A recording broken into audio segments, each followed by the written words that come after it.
Assalamualaikum warahmatullahi wabarakatuh. Waalaikumsalam warahmatullahi wabarakatuh. Gimana kabar antum, Ustaz? Baik, alhamdulillah. Ustaz, begini, Ustaz. Ada pertanyaan ini, Ustaz. Tentang Salafi, tentang Wahabi yang biasa di masyarakat, Salafi, Wahabi. Apa sih, Ustaz? Salafi, Wahabi itu, Ustaz?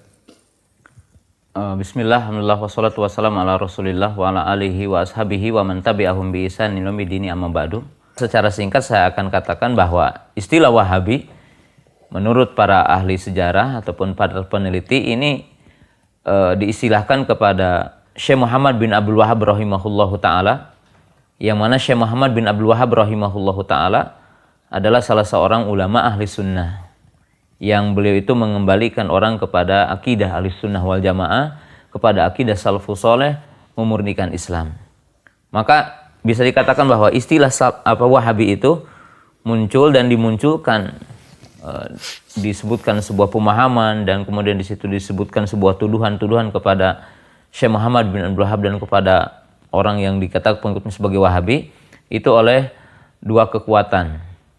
Kekuatan yang pertama, istilah Wahabi dimunculkan oleh para penjajah, ya, yang intinya bahwa dulu dalam ketika terjadi penjajahan, terutama pada Perang Dunia Kedua, ya, seperti Pakistan, kemudian dunia Afrika, kemudian juga termasuk dunia Asia, itu dijajah.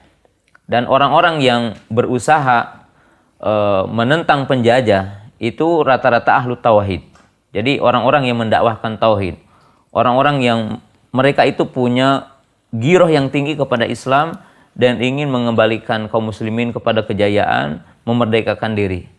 Maka kaum penjajah untuk menjauhkan kaum muslimin dari agamanya dan tidak mau berjihad, maka mereka mengistilahkan dengan istilah Wahabi dengan tuduhan-tuduhan yang tidak benar. Dan ini adalah poin yang pertama. Oleh sebab itu muncul istilah Wahabi itu seperti di Afrika gitu. Kemudian di Pakistan dan semisalnya, ataupun termasuk di Indonesia ketika negara Indonesia itu dijajah. Maka tidak terkenal istilah Wahabi di negara-negara yang tidak dijajah gitu.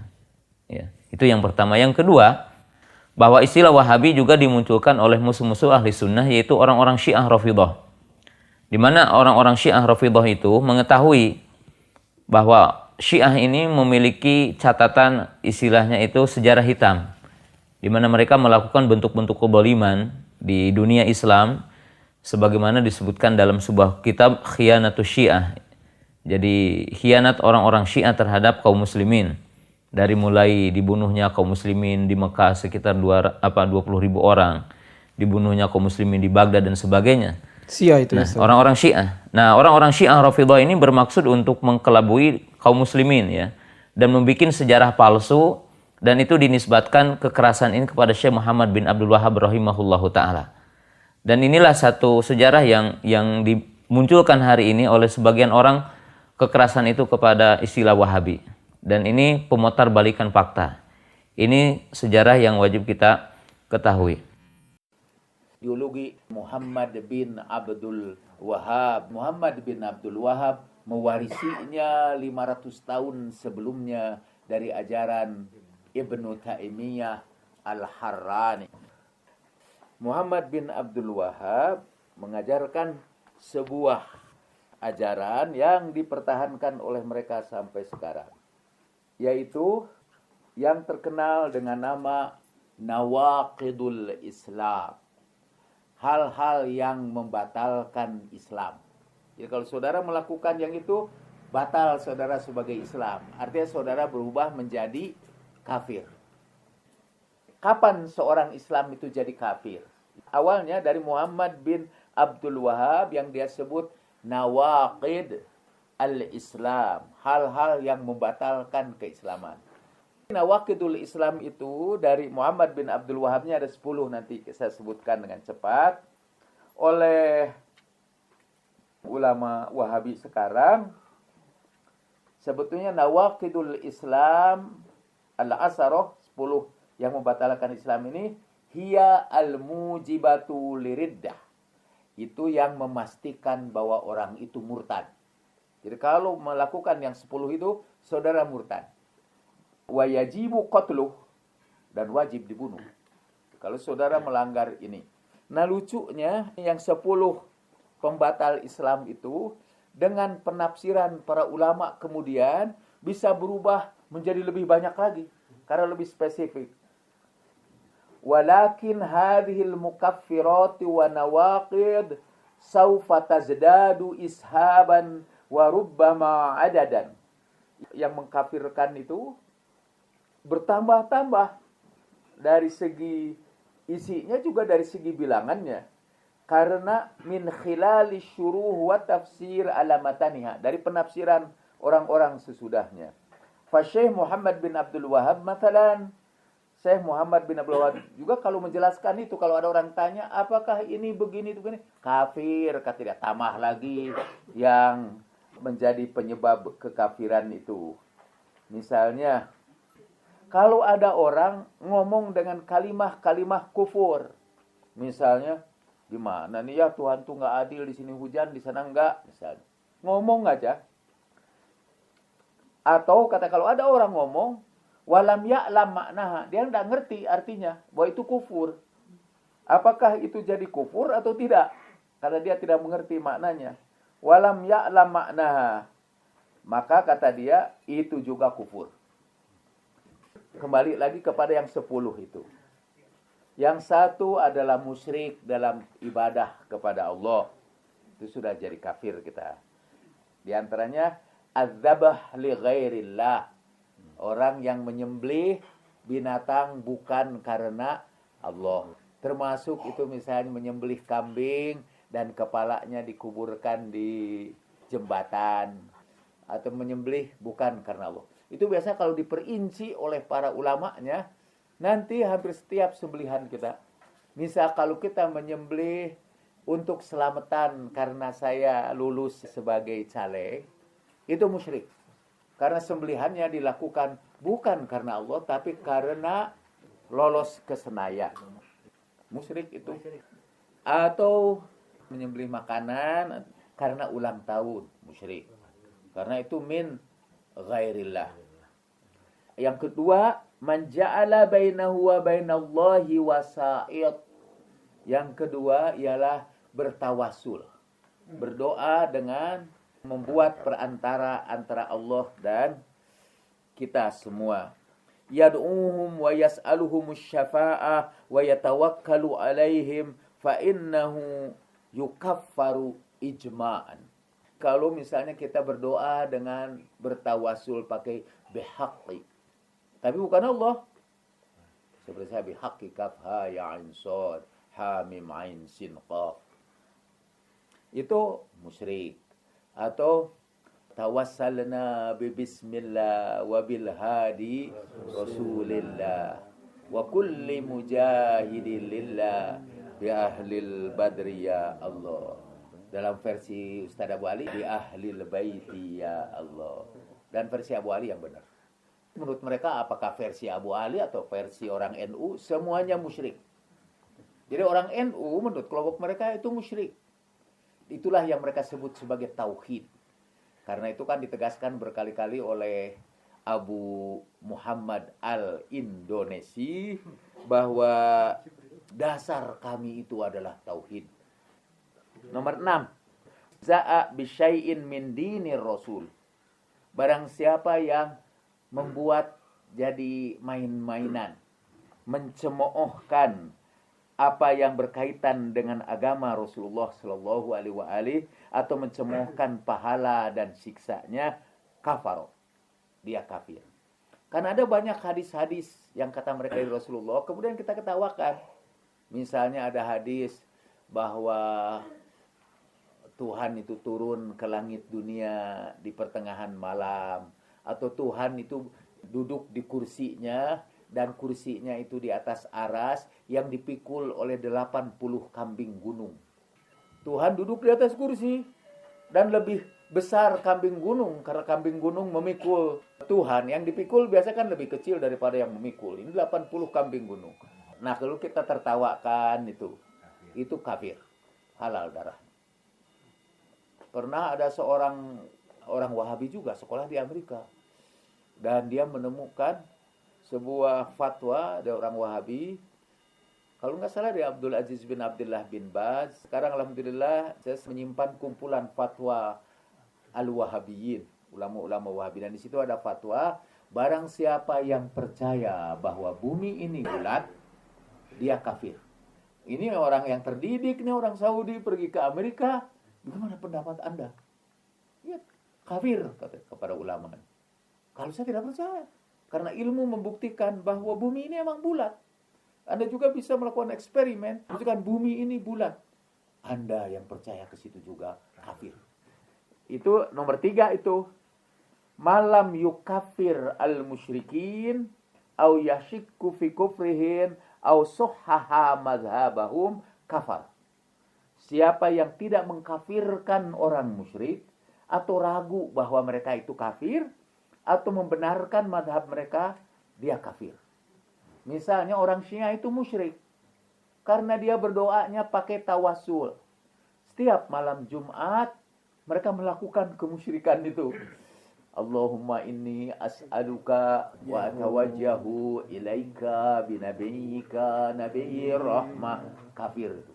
Lalu kalau ada orang yang berkata, orang Syiah itu kan orang Islam juga, sama-sama kaum muslimin, dia juga kafir. Yang pernah menderita itu ialah Pak Daud Poliraja. Ketika dia membentuk Muhsin, kemudian dia diadili oleh Dewan Masjid.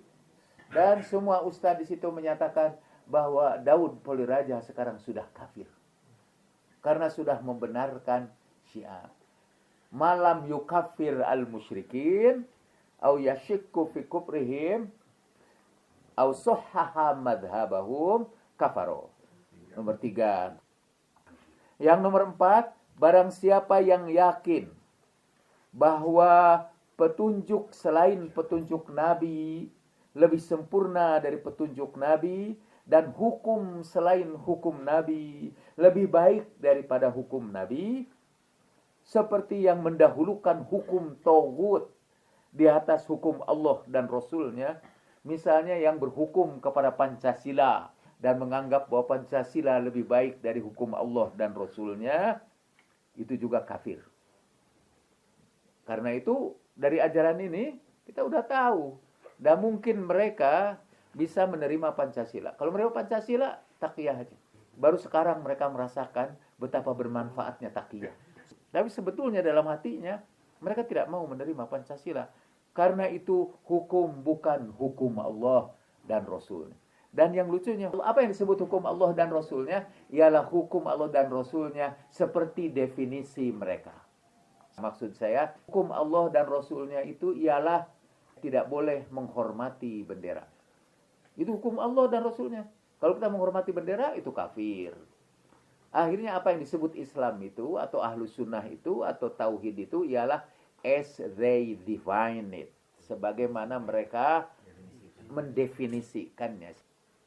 Kemudian yang kelima, man abghada syai'an mimma jaa'a bihi Rasul sallallahu alaihi wa alihi wasallam walau amila bihi faqad kafar.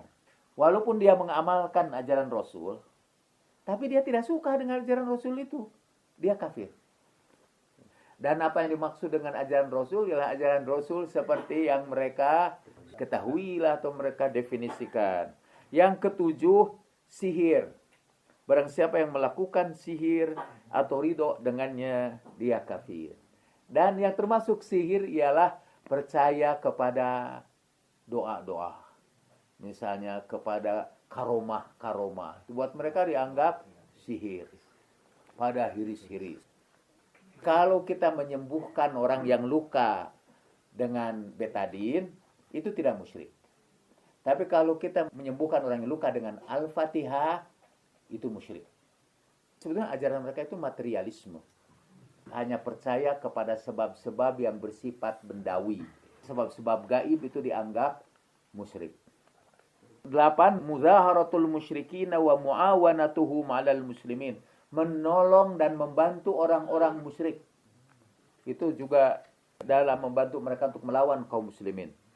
Yang kesembilan, mana i'taqada anna ba'dun nas yasa'uhul khuruj an syariati Muhammadin sallallahu alaihi wa alihi fa huwa kafir.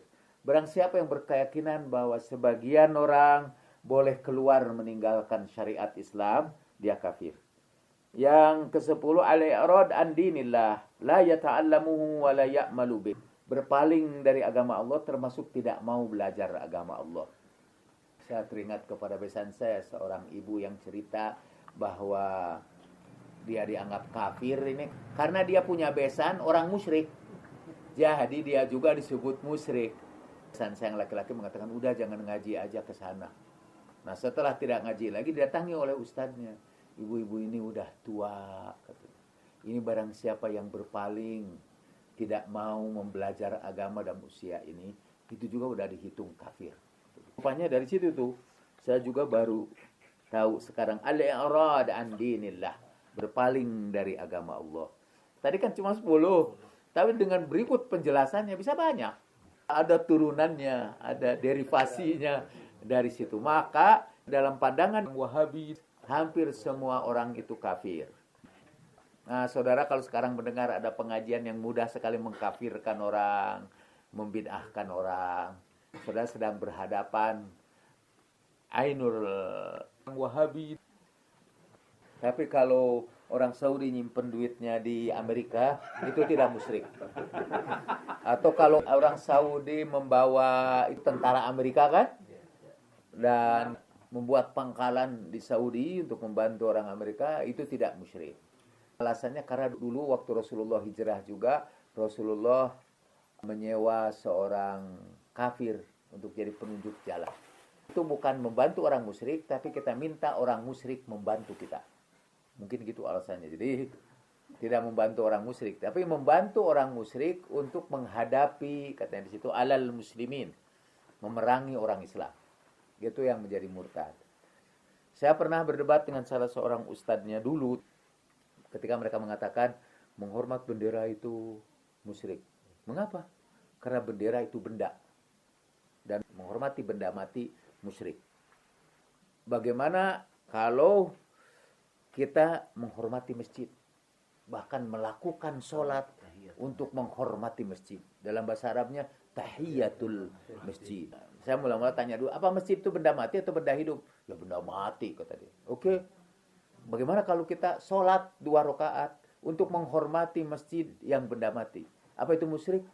Enggak, kata dia. Kenapa enggak? Karena diperintahkan oleh Nabi. Gitu. Jadi udah beda lagi definisinya. Tambah lagi, ganti lagi, pindah lagi. Makanya kalau diskusi sama mereka, buru-buru tanya, misal kalau mereka bicara tahrif, jangan dulu cerita macam-macam tentang tahrif. Tapi apa definisi tahrif itu? Karena segera akan kita sudutkan dia dengan bukti-bukti sesudahnya. Tapi definisi dulu. Karena mereka bisa pindah-pindah. Dalam 1 menit itu definisi bawang bisa berubah jadi apel. Tambah definisi baru lagi gitu. Kita tidak boleh menghormati manusia. Kita tidak boleh ruku terhadap manusia. Tidak boleh sujud kepada manusia. Jadi menurut mereka, kalau ada orang Jawa membasuh kaki orang tuanya, kemudian mencium kakinya, itu musyrik. Halal darahnya. Tapi ketika cerita, gimana ini? Para malaikat disuruh sujud kepada Adam. Oh, enggak musyrik. Kenapa? Karena Allah memerintahkan. Oh, pokoknya pindah lagi. Definisi musyrik asal diperintahkan Allah jadi tidak musyrik. Walhasil emang rada susah dipegang. Saya melihat di YouTube kemarin itu lucu.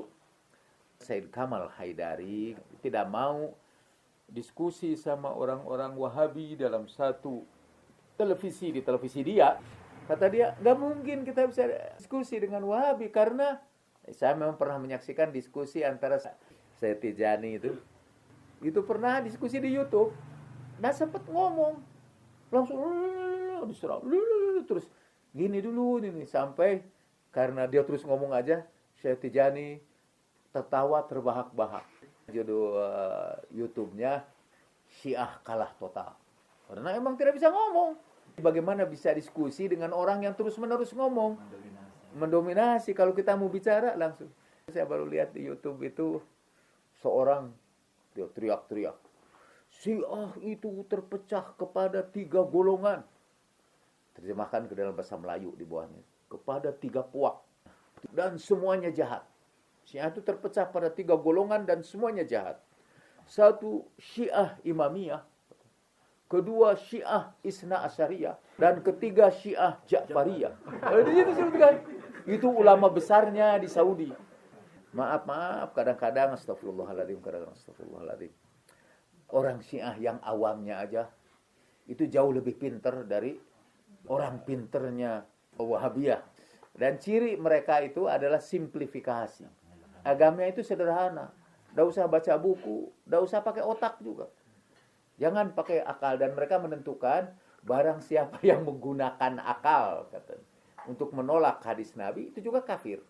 Menolak ajaran Rasulullah karena menganggap bahwa akalnya lebih bagus daripada ajaran Rasulullah Sallallahu Alaihi Wasallam. Padahal kalau kita menggunakan akal untuk mengkritik hadis, bukan beranggapan bahwa akal kita lebih baik dari Nabi, tapi kita meragukan bahwa itu datang dari Nabi. Pasti itu dibikin-bikin, tapi meragukan sebuah hadis itu juga kafir. Jadi emang kita tidak bisa selamat dari kekafiran. Hatta yang ngomongnya aja ustadznya juga tidak bisa selamat dari kekafiran.